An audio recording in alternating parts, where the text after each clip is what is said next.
Hello y'all, what's up? Welcome back. Today we are going to prove that luxury does not have to be boring. Today I have two new products from Dior that I have been excited about since I saw them on Trendmood. I have the Forever Glow Star Filter. I got this in the shade 0, and then I also picked up the Forever Glow Maximizer in Peachy. But I decided that this was a jumping off point so that it wasn't just this for the video, to show y'all some of the other cool luxury stuff that I've been playing with lately that actually makes for like really exciting looks. So today I'm going to be demoing the blue eyeliner, blue mascara look with the new blue Lash Clash. We'll do some swatch comparisons against the highlighters so that you can see if you already have it in your collection or if it's something you might be interested in. And then I'll give you all my final thoughts at the end. So let's go ahead and jump in. Can you tell I'm excited? When I did the Chanel review recently and I did the green eyeliner look, y'all loved it, and I loved you loving it, and I was like, all right, like let's go, like let's do some more colorful stuff. So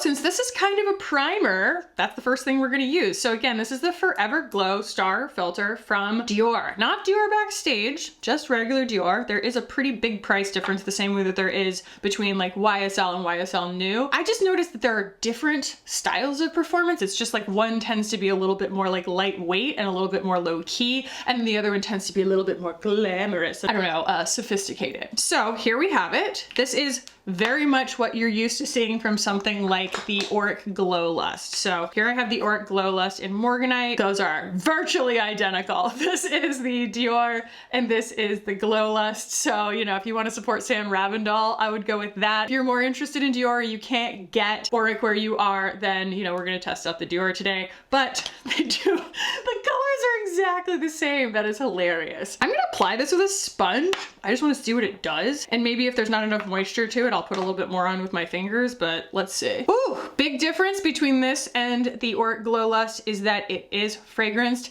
I love it. I would wear it as a perfume. It's so lovely. If anyone else is familiar with the Dior fragrances and you have smelled this and you're like, oh yeah, that's definitely one of the Dior perfumes, tell me, because I would wear that all day long. It's kind of like floral and citrusy, which is striking a balance between some of my favorite things. Yeah, I'm actually gonna put this on with my fingers because I feel like some of the moisture is getting lost by the sponge. So it is a little bit less viscous, just slightly less viscous than the Auric Glow Lust, and a little bit more viscous than something like the Charlotte Tilbury Hollywood Flawless Filter. I don't have the Hollywood Flawless Filter because I don't like it. It's too iridescent for me. I want pearlescence. I don't want metallic, and I feel like it just gives metallic on my skin for some reason. This is super, super beautiful. I'm gonna try and keep the complexion products pretty minimal today so that we can see this shine through, but I do think that it has enough glow to it that it'll sort of show through anything as long as it's not like full coverage matte. As far as the other things worth comparing to this, we'll just, you know, do a little swatch party here right in the beginning. I have the Chanel Skin Enhancer LeBlanc Rosy Light Drop, as well as the, Prisme Libre highlighter here from Givenchy. So the Prisme Libre highlighter is going to be the most highlightery, obviously, because it's actually a highlighter, not like a base product. The Skin Enhancer right here is going to be the most kind of consistently pigmented and least shimmery because it's technically supposed to be kind of like a color corrector and skin evener. It's almost like an addition to your complexion coverage, more so than something that's like supposed to add a lot of glow. Then we have the Rosy Light Drops, and you can see that both the Givenchy and the Chanel Rosy Light Drops are quite a cool pink versus the Dior in 0, which is very much that Morganite color. It's a little bit more like a pale skin tone than a light pink. And when they're blended out, you can see that the Dior is actually really consistent in pigmentation. So it's a little bit more glowy, but it's as consistent in pigment as the Chanel Skin Enhancer, which is good to know. It means that it's going to give your skin a little bit more of like a perfected finish, especially because the particles are pearlized. You know, it's not giving mica. It's not looking like the Kosas Glow IV, which is always the example that I give for something that did this wrong. Okay, because it looks kind of like a matte metallic eyeshadow all over your skin, and it enhances every single thing that you don't want to enhance, and this is blurring and obscuring, so I like that. So before we go in with the Forever Glow Maximizer, because this is very much, I bought it intentionally kind of a blushy tone, I do want to go in selectively with some complexion product. I think that the best product for this today is the Givenchy Prisme Libre Concealer, because it is the best product in my collection that can function as both a concealer and a foundation. It's like you can just sort of use it wherever you want and it's going to always blend in seamlessly even if you don't cover your whole face in it. So I just started my period today. The acne is definitely hormonal and I do want to see how natural this Dior looks when you just apply complexion only where you need it, like actual coverage product, and see if it's something that's like I can bear powder or I like actually like the appearance of it. Because the way that I like to use glow, and y'all know this, is that I want to also balance it with less glow. I want to, a lot of times, like if I'm using a really dewy foundation, I want to still powder underneath my eyes and on some of my like shinier high points, because I think that glow looks best when you are very intentional with where the glow is, and it looks really healthy that way instead of your whole face kind of looking sweaty, which is a look for sure. It's just not my look. And so the same goes for something that has this actual iridescence to it. It's like I want to have selective iridescence so that the iridescence looks intentional. It definitely blanks me out. Like it's a little bit light for me, but that's okay. I would rather that be the case than it be too dark. I've definitely ended up with too dark of this kind of product before. When I first ordered Selenite in the Auric Glow Lust, it was too dark for me, and I have too deep of a shade of the e.l.f. dupe for the Charlotte Tilbury Flawless Filter, and neither of them is particularly useful for me because I feel like this iridescence plus being too dark, it looks really uncanny. It's very strange. So that's actually drying down in a really flattering way. It's not something that looks incredible on camera because reflective skin never looks as good on camera as it does in person, but it's very, very flattering and blurring in person. Like you just kind of have to believe me. It's sort of like a no makeup look that has no powder. It's like your face will look really shiny on camera and that's not very flattering, but it tends to look really like healthy and hydrated in person. Let's go in with this Glow Maximizer before we do any other product because I just want to see what we can get out of it. If it's going to be more of a blush or if it's going to be more of a highlighter, I'm okay with it either way. I just want to give you all the best idea of what to expect from it. Especially if like I should have gotten a really pale shade. Like if I shouldn't have gone for like a blushy color, but I have so many highlighters in the same colors that I wanted to just mix it up for the sake of my collection. I just wanted to have a little bit of variety. Okay, so it's just a very pretty highlighter. It's just a very pretty blushy looking highlighter, and I don't think that it's too dark for me. In fact, I'm gonna just go straight in. And I also wanted to see if it had individual glitter pigment in it, like particles that are really detectable, because that's something that everybody asks when you're talking about a highlighter, and it doesn't. It really has a nice, even, again, pearlized particle size. Now, like, is that my ideal blush moment? No, and we're getting a little bit metallic because I used it probably not quite as it's intended. It's supposed to be more of like a cheekbone highlight for someone with deeper skin, but this is a base that I don't mind working with because any other cream product or any other powder product for that matter is going to mattify wherever I want it to compared to what's on my skin already. And the formulas are sophisticated enough that they're drying down.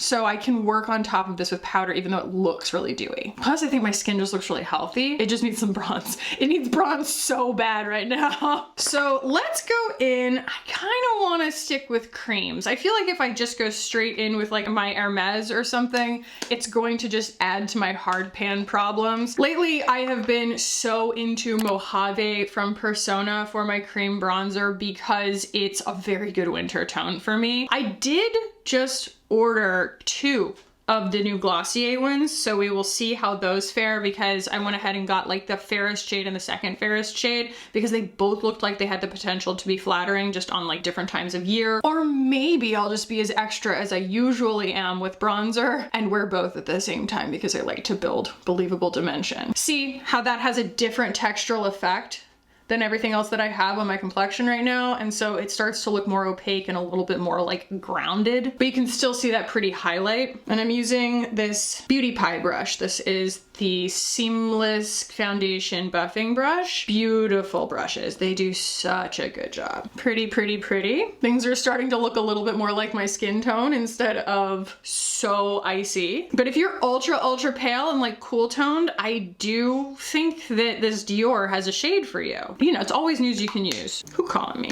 Oh, Spam Risk. What's up, bestie? Let's go for a little powdered contour. We're gonna use the Charlotte Tilbury. I need to be packing this all up as I'm using it because I'm actually going to the city after this.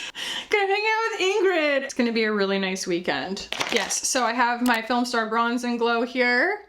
And I'm going to balance out the shimmer with a little bit of mattification in my contour areas. Cannot speak highly enough of this product. It's really become my contour of choice just because it's so easy. It's very neutral instead of being super cool toned. And I feel like it's just kind of the most beginner friendly contour product out there. But I do also hear the criticism that like Homeless Tom has of it. They hate duos. Like no one is ever going to use all that highlighter. You end up buying it just for the contour, especially because the deep one, the medium deep one, only comes in the full size and you really only need the mini. It's quite silly. It is quite silly. All right, so for blush, I'm gonna be using this. I use this in my reels all the time and I always forget to use it in my long form videos, but I love this stuff. So this is the YSL Nu. This is the Lip and Cheek Balmy Tint, and this is a Nu Pinch. It's such a beautiful, perfect peach color. And I think it's gonna go really well with this look. It's also a color that just my skin loves. My skin loves a good desaturated coral like that, peachy coral. Oh, look at her.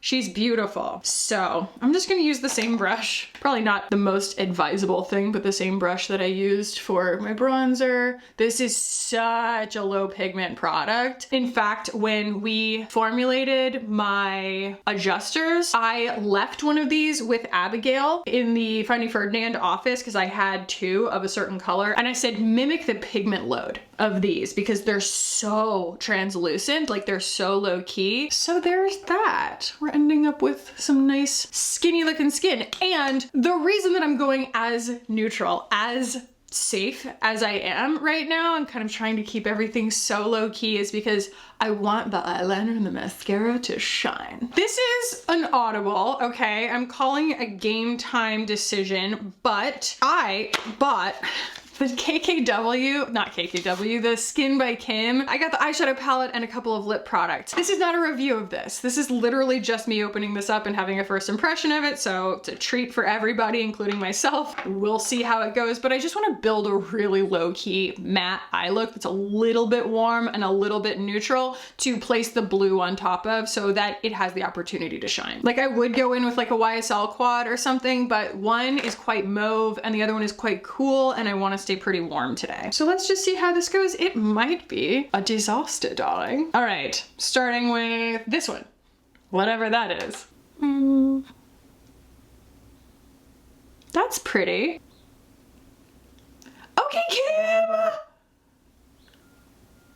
Like, I'm not mad. Like, that's a really easy formula. That's a great formula. Like, I can already tell because mattes, oh, they're either hit or they are miss. And I like this better than the Makeup by Mario matte. That is the right amount of pigmentation. I didn't use a primer. I have to freaking hand it to her. Like, that's a nice matte formula. All right, let's go in with the lightest shade here. This is gonna be so easy and quick. Oh my gosh, I was not expecting to be immediately impressed, but that's a fantastic matte formula. I'm kind of pissed off. Like, I'm excited because I own it and I paid for it, but that's a really good formula. Like, that's just the perfect amount of pigment load for me. Oh, that makes me happy. Okay, I'm gonna go in with this one right here. It's not the warmest, but it's a little warmer than what I just put on. We're gonna go on my lids with that. This is stupid easy. This is like mindless. Yeah, this is like can't screw it up matte, but it's not drugstore. It doesn't feel like low quality at all. I'm using just the same brush for everything. Huh,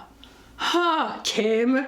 All right, I do need to go in with something a little bit more precise in the crease because I'm getting carried away. And I'm gonna go in with this kind of deep chocolatey brown right here in the crease and the outer corner. This is going to be super basic.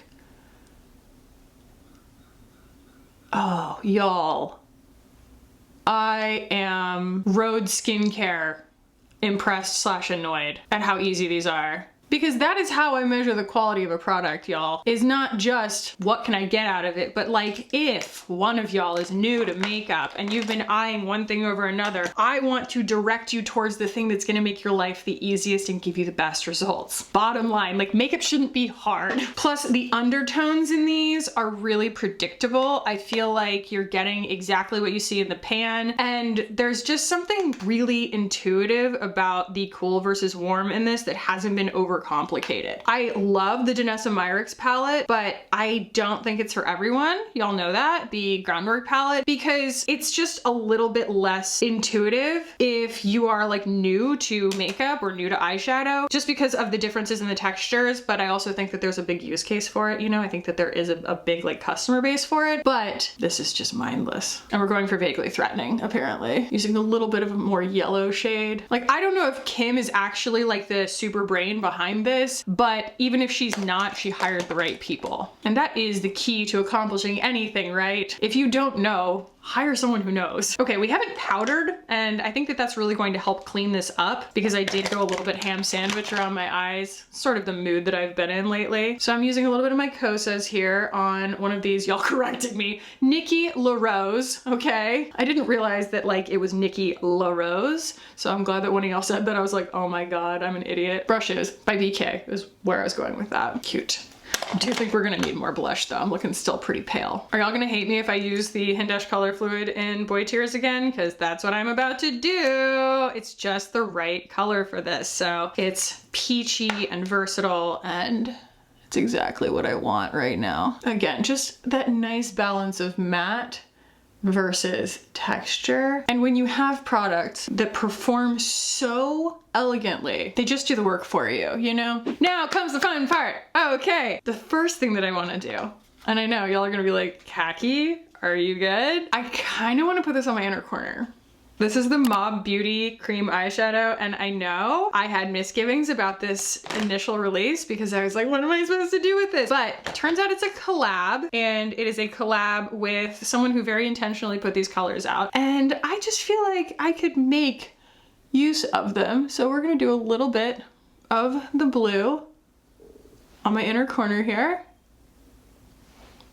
Yeah, I love that. I love it. I love it. I love it. Okay, and that was just on the little BK207, little stubby guy. And then we're gonna use, and I'm so sorry because these have been at least briefly, you know, discontinued because they were summer shades. I'm still obsessed with them, and you can still buy a lot of blue eyeliners out there on the market, but these are the Victoria Beckham ones, and they're just so good. If you manage to get your hands on them over the summer, I hope she puts them back out. 1, 2, 3, 4. Let me hear you scream if you want some more, like, ah.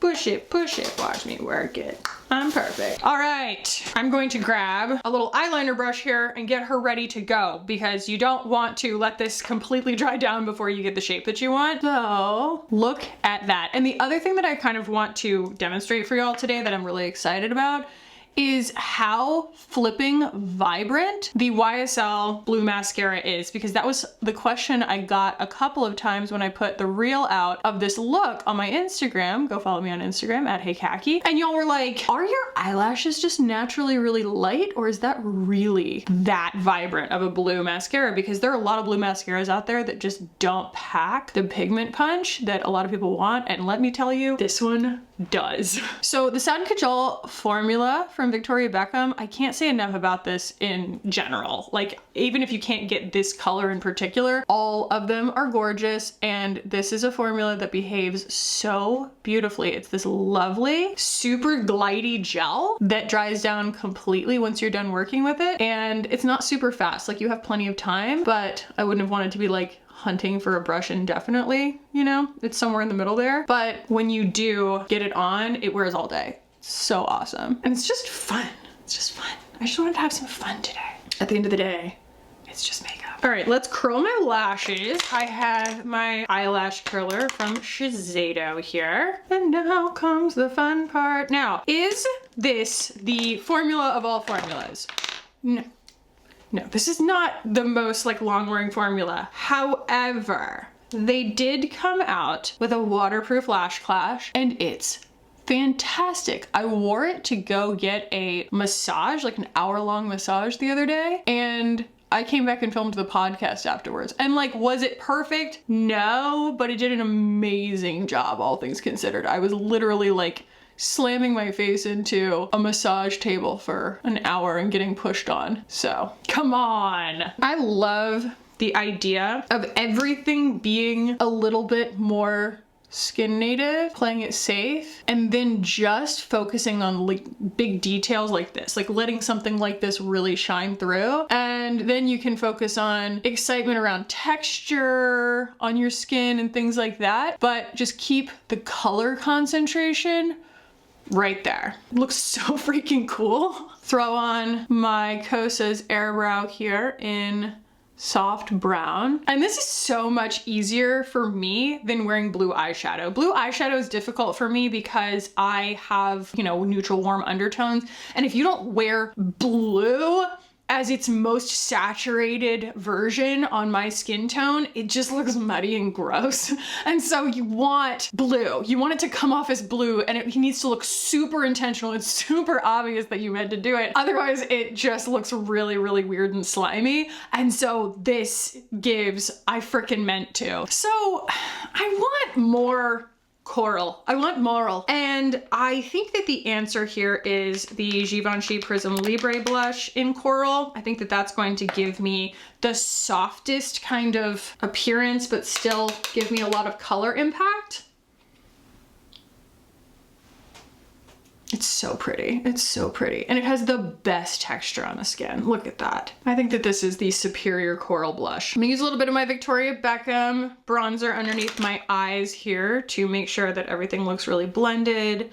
Plus, when you're working with a very like vivid blue like that, you want to make sure that there's enough warmth around the rest of your eyes, that stuff doesn't also kind of look too cool and weird and veiny by association. You kind of need to build in a little bit more health to the skin. And that's why I'm going like coral, bronze, you know? Now, little trick I want to show y'all. I'm gonna use something cool and also waterproof. I think that I can use this. I think graphite will work okay. Yeah, graphite will be fine. So this is a Persona 24-hour waterproof eyeliner, and if you take that and do your waterline up there, or is that that's your tight line? Boom. Even though I'm wearing blue eyeliner and blue mascara, you can still get the more complete illusion of like a thicker lash line, even though it's not, you know, brown, because it just kind of reinforces the shadow right there and makes it look like, oh, I still have eyelashes. I'm debating what to do on my lips here. YSL Candy Glaze for the win. There we go. All right, let's talk final thoughts on the products that we tried today, because these are a little bit off the beaten path, especially when it comes to luxury, but I love to see a little bit of an editorial makeup just available out there in these formulas. For that reason,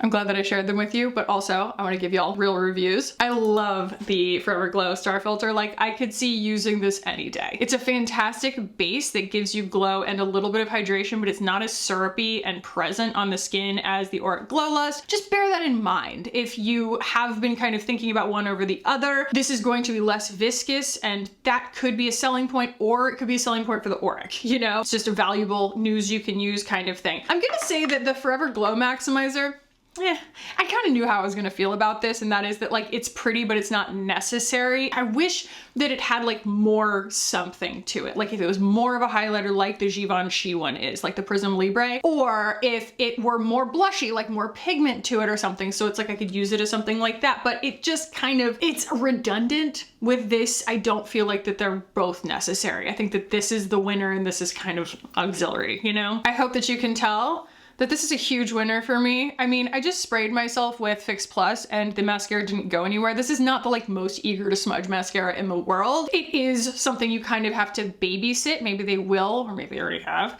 come out with a waterproof formula for the blue. But even as it currently is, it is the most effective electric blue mascara, especially in a luxury formula, that I have ever seen. ever used. And I have used a handful over the years, and this one is really breathtaking, isn't it? Like, if that's what you're going for, it's awesome. And you don't have to get a Victoria Beckham blue eyeliner because obviously you can't get it right now. NYX has some really beautiful ones. NYX is really, really good actually at making some like bright, vivid colors that are high quality and high performing. And finding a really good waterproof eyeliner isn't rocket science. There are a lot of really good ones. To me, it's not so much the difficulty of finding something that's long wearing as it is something that is easy to apply. I think that that's the advantage of the Satin Kajal eyeliners, is how easy they are to apply, but there are plenty of waterproof eyeliners out there that are perfectly functional. And I feel like we made an actual case for, you know, using the Mob Beauty cream shadow in the little blue shade, the M141, in a way that I feel like is quite wearable and fun. This is something that I would actually wear. The way that I have, like, my lips just have a clear gloss on them. The rest of the look is kind of nude leaning nude leaning warm coral. And that's like right within my comfort zone. It's very skin native for me, but I feel like it also is like the way that I like to wear a coral is usually when I'm wearing something blue. And so blue on my eyes, it's kind of the same thing. You know what I mean? They sort of bounce off each other in a flattering way. The main key here for me in pulling this off is just making sure that my skin looks really healthy, like a little more maybe bronze than I would necessarily go, just because blue has a tendency to call out like veinage on my face. And so I want to make sure that like I compensate for that. Like that's what makes it work. But I think that when you're working with anything that's like this obvious and electric, you're at much lower risk of something looking muddy and weird because you're literally drawing onto yourself with pure pigment. It's just going to look like you decided to put on blue eyeliner and you decided to put on blue eyeshadow and you decided to put on blue mascara. And that's the selling point to me of these products, is that they are the way to achieve a look like this in a way that on anybody, they're going to read electric blue instead of like some kind of muddy, weird version of it that's like not user friendly and doesn't look good unless you know what you're doing. I don't know what I'm doing. Y'all have seen me try and use blue eyeshadow before. It doesn't go well. This is how I do it. I found it to be really exciting and I wanted to share it with y'all and just show you, again, luxury doesn't have to be boring. And we saw it with the new Chanel collection too. There's just some cool stuff coming out right now. Cool textures like the mermaid glow in the Baume Essentiel and things like that. I know that a lot of y'all, it's not just about the performance of the products, but also about having something that's like unique and experimental and fun, because life is short and we need to have fun wherever we can. So I hope that this was fun and exciting for y'all. If it was, please do give the video a thumbs up. If you're new here and you enjoyed this, please subscribe while you're here. We do a lot of color theory, a lot of comparison swatches and things like that, because I have an encyclopedic collection that I love to share with y'all. And I will put a video up here that I think you'll enjoy if you liked this one. I love y'all so much. Thank you for hanging out with me today, and I will see you in the next one. Bye.